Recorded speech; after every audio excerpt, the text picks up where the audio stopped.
ଜୟ ଜଗନ୍ନାଥ ପିଲାମାନେ ଓଡ଼ିଆର ମୋକ୍ ଟେଷ୍ଟକୁ ତୁମକୁ ସ୍ୱାଗତ କରୁଛି। ଆଜି ଆମେ ଏଇ ମୋକ୍ ଟେଷ୍ଟରେ ମାତ୍ର 20ଟି ପ୍ରଶ୍ନ ଆଲୋଚନା କରିବା। ସେ 20ଟି ପ୍ରଶ୍ନର କେତୋଟି ଉତ୍ତର ତୁମେମାନେ ଠିକ୍ ଭାବେ ଦେଇପାରୁଛ ତେବେ ଲାଷ୍ଟକୁ କମେଣ୍ଟ କରିବ। ଚାଲ ମୋକ୍ ଟେଷ୍ଟର ପ୍ରଥମ ପ୍ରଶ୍ନ ଆମ ପାଖରେ ରହୁଛି, ଯେଉଁ ଶବ୍ଦଗୁଡ଼ିକ ଅନ୍ୟ ଭାଷାରୁ ଆସି ଆମ ଭାଷାରେ ବ୍ୟବହୃତ ହେଉଛି ସେଗୁଡ଼ିକୁ କ'ଣ କୁହାଯାଏ? ଉତ୍ତର ସମସ୍ତେ କମେଣ୍ଟ କର। ଅପସନ୍ ଏ ତତ୍ସମ, ତଦ୍ଭବ, ଦେଶଜ, ବୈଦେଶିକ। କୋଉଟା ହବ ରାଇଟ୍ ଆନ୍ସର ପିଲାମାନେ? ଅନ୍ୟ ଭାଷାରୁ ଆସିଛି, ତାମାନେ ଏଟା ବିଦେଶରୁ ଆସିଛି, ବୈଦେଶିକ ହବ ଅପସନ୍ ଡି। ତାପରେ ପ୍ରଶ୍ନକୁ ଯିବା। ତାପରେ ପ୍ରଶ୍ନ କ'ଣ କହୁଛି ପିଲାମାନେ? ଅନୁ ଉପସର୍ଗ ଯୋଗ ଶବ୍ଦଟି ଲେଖ। ଅନୁ ଉପସର୍ଗ ଯୋଗ। ଅପସନ୍ ଏ ଅଭିଯାନ, ଅନୁମାନ, ଅନ୍ୟମାନ, ଅନ୍ୟମନ, ଅନୁଜ। କୋଉଟା ହବ? ଅନୁ ଉପସର୍ଗ କୋଉଠି ଲାଗିଛି? କମେଣ୍ଟ କର କୋଉଟା ହବ ଆନ୍ସର। आंसर कोड़ा हबो? आंसर होची ऑप्शन डी अनुज। ठीक अच्छे। तापर प्रश्न को जीवा। जेउथिरु वस्तु बा व्यक्तिर संख्या जणा पड़े पड़े ताहाकु कोन कुआ जाय? संख्या। संख्या गोटे दुईटा पांचटा 10टा 20टा बहुत सारा ए जो संख्या जणा पड़े ताको कोन कुआ जाय? ऑप्शन ए कारक, लिंग, पुरुष, वचन। की कहि परिबो पिला माने? कोडा हबो? कोडा हबो ऑप्शन डी वचन। ठीक अच्छे। कमेंट करिवो केतरा ठीक होउची। तापरे एक बा एकाधिक पद मिलित होई कौनसी अर्थ प्रकाश करथिले ताको कोन कुआ जाय? एक बा एकाधिक पद।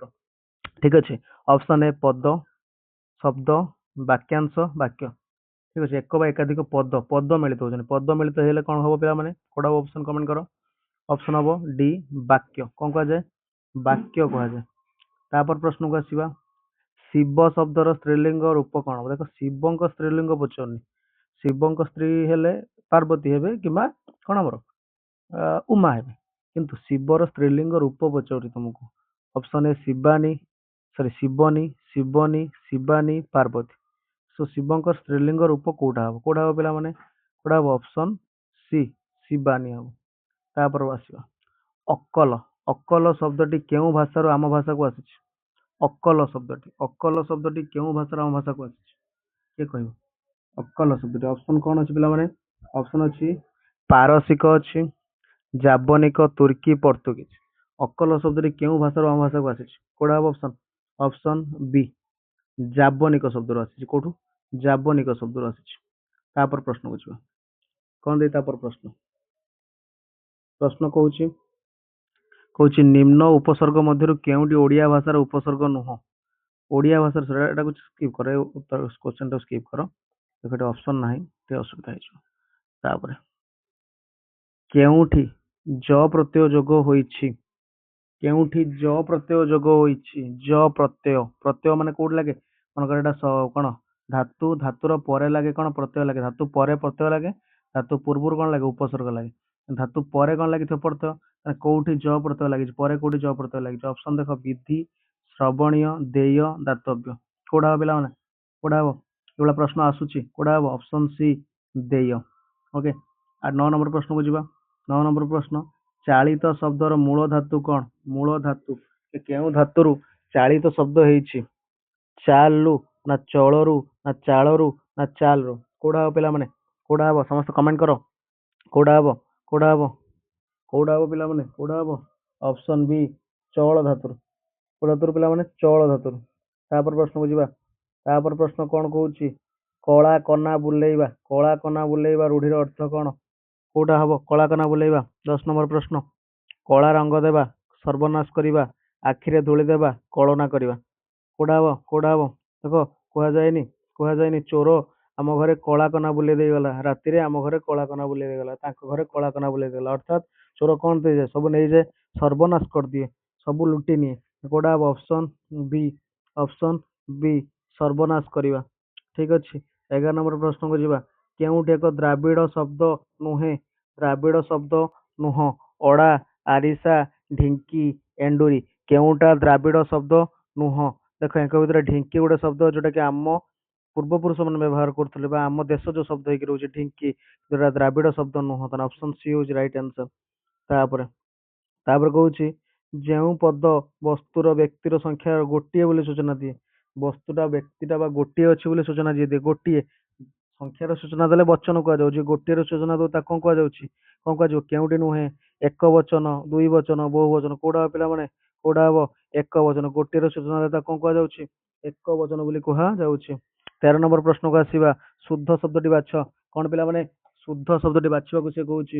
ଶୁଦ୍ଧ କିଏଙ୍କ ଭିତରେ ଦେଖିବା। କିଏ ଶୁଦ୍ଧ? କିଏ ଶୁଦ୍ଧ? ଭୌଗୋଳିକ, ଭୌଗୋଳିକ, ଭୂଗୋଳ, ଭୂଗୋଳିକ। କୋଉଟା ହବ ପିଲାମାନେ? ଶୁଦ୍ଧ ଶବ୍ଦ ସମସ୍ତେ ଜାଣି ସାରିଲଣି। କୋଉଟା ହବ? ଭୌଗୋଳିକ, ଭୌଗୋଳିକ। ଠିକ ଅଛି। ତାପରେ ପ୍ରଶ୍ନକୁ ଆସିବା ପିଲାମାନେ। ଖୋଳ ପର୍ବତ ମାର ମୂଷାର ଅର୍ଥ କଣ? ଖୋଳ ପର୍ବତ ମାର ମୂଷାର ଅର୍ଥ କଣ? ଏଇ ଯୋଉ ଲୋକବାଣୀଟିର ଅର୍ଥ କଣ ହବ? ଖୋଳ ପର୍ବତ ମାର ମୂଷା ଲୋକବାଣୀଟିର ଅର୍ଥ କଣ ହବ ପିଲାମାନେ? କହିପାରିବ? ଖୋଳ ପର୍ବତ ମାର ମୂଷା, ପର୍ବତ ଖୋଳି ମୂଷା ମାରିବା, ଛୋଟ ବୋଲି ଛାଡିଦେବା, ସାମାନ୍ୟ କାମ ପାଇଁ ବହୁ ପରିଶ୍ରମ କରିବା, ପରିଶ୍ରମ ନ କଲେ ଫଳ ନାହିଁ। ଦେଖ, ଖୋଳ ଗୋଟେ ମୂଷା ମାରିବା ପାଇଁ ତୁମେ ଯଦି ପର୍ବତ ଖୋଳିବ, ତ ଗୋଟେ ଛୋଟ କାମ ପାଇଁ ତୁମେ ବଡ ବଡ କାମ କରୁଛ। ଛୋଟ କାମ ପାଇଁ, ସାମାନ୍ୟ କାମ ପାଇଁ ବହୁତ ପରିଶ୍ରମ କରୁଛ। ତାହେଲେ କୋଉଟା ହବ ଅପସନ? ଦେଖ ଅପସନ ସି, ସାମାନ୍ୟ କାମ ପାଇଁ ବହୁ ପରିଶ୍ରମ କରିବା। ତାପରେ ଦେଖ, ହେଇଛି ଓଡିଆ ଭାଷା ଭଣ୍ଡାରକୁ କେତେ ଭାଗରେ ବିଭକ୍ତ କରାଯାଇଛି? ଓଡିଆ ଭାଷା ଭଣ୍ଡାରକୁ 4 ଭାଗ, 3 ଭାଗ, 2 ଭାଗ, 5 ଭାଗ। କୋଉଟା ହବ ଅପସନ ପିଲାମାନେ? ଅପସନ ହବ କୋଉଟା? 4 ଭାଗରେ ବିଭକ୍ତ କରାଯାଇଛି। କୋଉଟା? 4 ଭାଗରେ ବିଭକ୍ତ କରାଯାଇଛି। ତାପରେ ପ୍ରଶ୍ନ, ଓଡିଆ ଭାଷାର ଯେଉଁ ଶବ୍ଦ ସଂସ୍କୃତ ଭାଷାରେ ସମାନ, ଯେଉଁ ଭାଷା ସଂସ୍କୃତ ଭାଷା ସହିତ ସମାନ, ସଂସ୍କୃତ ଭାଷା ସହିତ ସମାନରେ ତାକୁ କଣ କୁହାଯିବ? ବୈଦେଶିକ ନା ତତ୍ସମ, ତଦ୍ଭବ, ଦେଶଜ। କୋଉଟା ହବ? ତତ୍ସମ। ସଂସ୍କୃତ ସମାନ ହେଲେ ତତ୍ସମ। ସଂସ୍କୃତ ଭାଷା ରୁ ଆସିଥାନ୍ତା, ତେବେ ତଦ୍ଭବ। ଠିକ ଅଛି। ସଂସ୍କୃତ ଭାଷାରେ ସମାନ, ସମାନ ଦେଇଛି ନା, ସମାନ ହେଲେ କଣ ହବ? ତତ୍ସମ ଶବ୍ଦ। ଅପସନ ବି ହବ। ତାପରେ ପ୍ରଶ୍ନକୁ ଆସିବା। ତାପରେ ପ୍ରଶ୍ନ ପିଲାମାନେ 17 ନମ୍ବର। ଉପସର୍ଗ ଗୁଡିକ ଧାତୁ ବା ଶବ୍ଦର କେଉଁ ସ୍ଥାନ ଲାଗିଥାନ୍ତି? ମୁଁ କହିଲି ସେତେବେଳେ କଣ, ପ୍ରତ୍ୟୟ ଗୁଡା ପରେ ଲାଗିଥାନ୍ତି, ହେଲା ଉପସର୍ଗ ଗୁଡା ପୂର୍ବରୁ ଲାଗିଥାନ୍ତି। ଉପସର୍ଗ କୋଉଠି ଲାଗିଥାନ୍ତି? ପୂର୍ବରୁ। ଅପସନ ଏ, ପୂର୍ବରୁ ଲାଗିଥାନ୍ତି। ଠିକ ଅଛି। ତାପରେ ପ୍ରଶ୍ନ, ଶବ୍ଦ, ଶବ୍ଦ କାହା ଯୋଗୁଁ ଅର୍ଥ ପ୍ରକାଶ କରିବାରେ ସମର୍ଥ ହୋଇଥାଏ? ଶବ୍ଦ କାହା ଯୋଗୁଁ ଅର୍ଥ ପ୍ରକାଶ କରିବାରେ ସମର୍ଥ ହୋଇଥାଏ? କେବଳ ଧାତୁ ଯୋଗୁଁ, କେବଳ ପ୍ରତ୍ୟୟ ଯୋଗୁଁ, ଧାତୁ ଓ ପ୍ରତ୍ୟୟ ଯୋଗୁଁ, ନିଜ ଗୁଣ ଯୋଗୁଁ? ତାହେଲେ କାହା ଯୋଗୁଁ? କାହା ଯୋଗୁଁ? ଧାତୁ ପ୍ରତ୍ୟୟ ମିଶିଲେ ହିଁ ସେ ଅର୍ଥ ପ୍ରକାଶ କରିଥାଏ। ତାହେଲେ ଅପସନ ସି ହଉଛି ରାଇଟ ଆନ୍ସର। ତାର 19 ନମ୍ବର, 19 ନମ୍ବର। ଶୁଦ୍ଧ ଶବ୍ଦଟି ବାଛ। ଶୁଦ୍ଧ ଶବ୍ଦଟି ବାଛ। ଅପରାହ୍ନ, ଅପରାହ୍ନ, ଅପରାହ୍ନ, ଅପରାହ୍ନ। କୋଉଟା ହବ ପିଲାମାନେ? ଏଇଟା ହବ। ଏଇ ଯୋଉ ରେପ୍ ଟା କେବଳ ଉଠିଯିବ, ହେଲା ହେଲା। ହୁଁ। ରେପ୍ ଟା ଉଠିଯିବ, କେବଳ ଅପରାହ୍ନ ହେଇକି ରହିବ। ନ ତଳେ ନ ଫଳା ହେଇକି ରହିବ ପିଲାମାନେ। ନ ତଳେ ନ ଫଳା ହେଇକି ରହିବ। ଅପରାହ୍ନ, ଏଇଟା ହବ ରାଇଟ ଆନ୍ସର। ଠିକ ଅଛି। ଅପସନ ଡି ହବ ରାଇଟ ଆନ୍ସର। ତାପରେ କେଉଁଠି ତତ୍ସମ ଶବ୍ଦ, ତତ୍ସମ, ତତ୍ସମ ତହିଁରୁ ଉଦ୍ଭବ, ତତ୍ସମ ବା ସଂସ୍କୃତରୁ ଆସିଥିବା ଶବ୍ଦ କୋଉଟା? ନଈ ନା ଗାଈ ନା ଟେବୁଲ ନା ନଦୀ? ଟେବୁଲ ଟା କେବେ ହବନି, ନଦୀ କେବେ ହବନି। ଗାଈଟାକୁ ଗୃଧ ବୋଲି କୁହାଯାଏ ବୋଧେ, ହେଲା। ନଈ, ନଈ, ନଈଟା ହଉଛି କଣ? ଅପସନ ଏ, ନଈ ହଉଛି ରାଇଟ ଆନ୍ସର। ସୋ ପିଲାମାନେ, କେତୋଟି ପ୍ରଶ୍ନର ଉତ୍ତର? 20ଟି ବୋଧେ ନା 20ଟା, 19ଟି ପ୍ରଶ୍ନ ଆମେ ଆଲୋଚନା କଲେ। 19ଟି ପ୍ରଶ୍ନରୁ କେତୋଟି ପ୍ରଶ୍ନର ଉତ୍ତର ତୁମେ ଠିକ ଭାବେ ଦେଇପାରିଲ, ବା କେତୋଟି ତୁମର ଠିକ ହଉଛି, ତାକୁ ତୁମେ କମେଣ୍ଟ କର। ଠିକ ଅଛି।